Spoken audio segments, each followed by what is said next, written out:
centuries ago, a ship called the Mayflower sailed into this harbor with a band of pilgrims who were seeking freedom of worship in a new world. And the rock upon which they are said to have disembarked is now covered by a protecting canopy of stone. On a hill overlooking Plymouth Harbor stands the statue of Massasoit, the Indian chief who welcomed the pilgrims and remained friendly to them all his life. A bronze tablet illustrating the compact, drawn up and signed in the cabin of the Mayflower, has been placed at the base of Pilgrim Monument in Provincetown, where the pilgrims are believed to have first landed.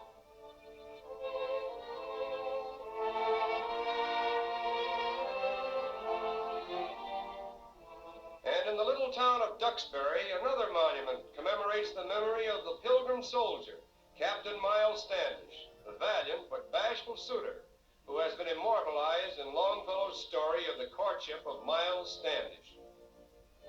Two other characters in that story were John Alden and the beautiful maiden Priscilla, who said, "Why don't you speak for yourself, John?" And needless to say, John did speak for himself. He married Priscilla, and they lived in this house at Duxbury. That was almost 300 years ago, and their descendants have lived in it until modern times. Here we meet Charles Alden of the 8th generation and the last individual owner of the house. The faith which guided and sustained our pilgrim forefathers is symbolized today by the picturesque churches which dot the land they settled. This one at Sudbury has been restored by Henry Ford, along with the little red schoolhouse beside it, where the lamb followed Mary to school. Other colonial relics preserved by Henry Ford at Sudbury are this old gristmill, and the Wayside Inn, which inspired the poet Longfellow to write his famous Tales of a Wayside Inn.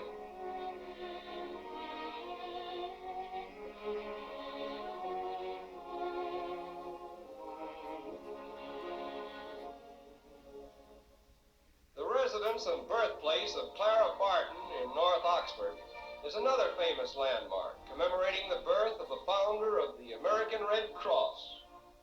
Aptly enough, this shrine has become a center for humanitarian work, it being a summer fresh air camp for underprivileged diabetic girls. Typical of the small villages on Cape Cod is the little town of Sandwich, formerly famous for its beautifully colored glass. Because of labor trouble in 1888, this glass factory was closed, and Sandwich lost its one great industry.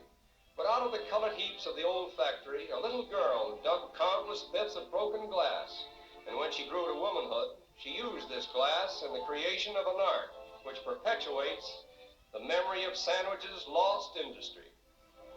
The woman's name is Hazel French, and here are a few examples of her creative art, an art that glorifies Yankee ingenuity and also deserves a conspicuous place in the annals of American arts and crafts.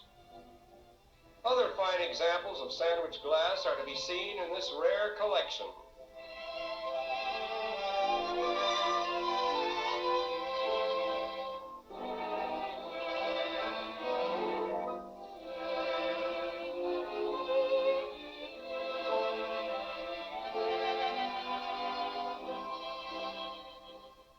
Cape Cod windmills lend picturesqueness to the landscape, at the same time serve a practical purpose.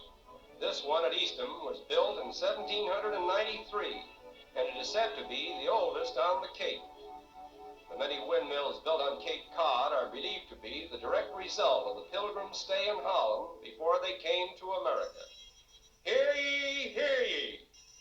We are now in Provincetown, where the old town crier still holds forth. But instead of shouting a choice bit of colonial gossip, he has something to say about a modern war in Europe.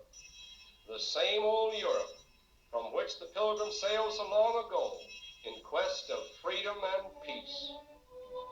Provincetown is noted for its quaint old homes and gardens, and to be there in the month of June, when the roses are in bloom, is a choice privilege for the lovers of floral beauty.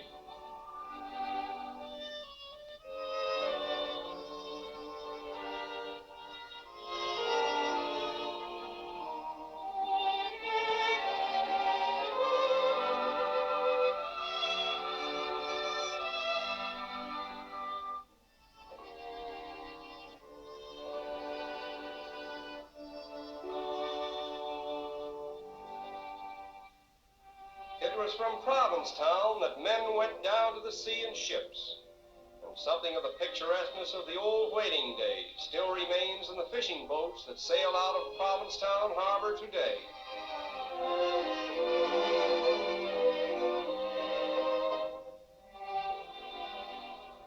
The fishing industry gave Provincetown a fair start toward prosperity in the latter part of the 18th century.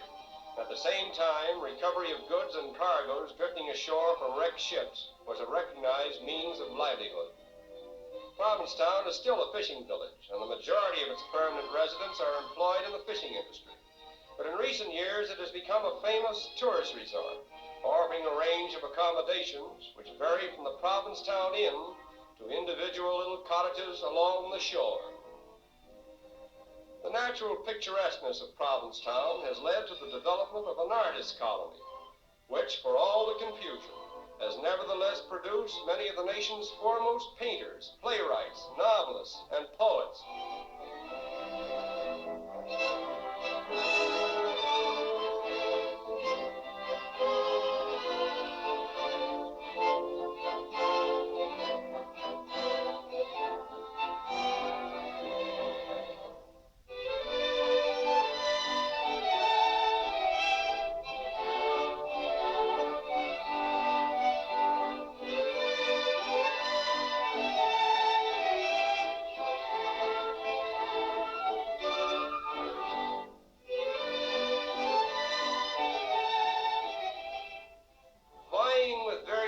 Scenes along the ocean shore are the sand dunes of Cape Cod, another popular rendezvous for the summer art colony.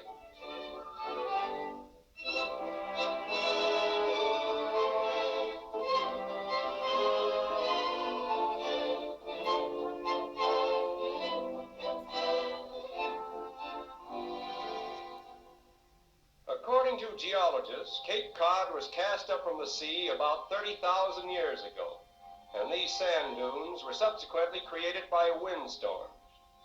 In summertime, the temperature here is mild and desirable, but the winter blasts that blow in from the sea are so intense that the dunes are completely transformed into new contours and shapes, thereby presenting new inspiration each season for the summer art colony.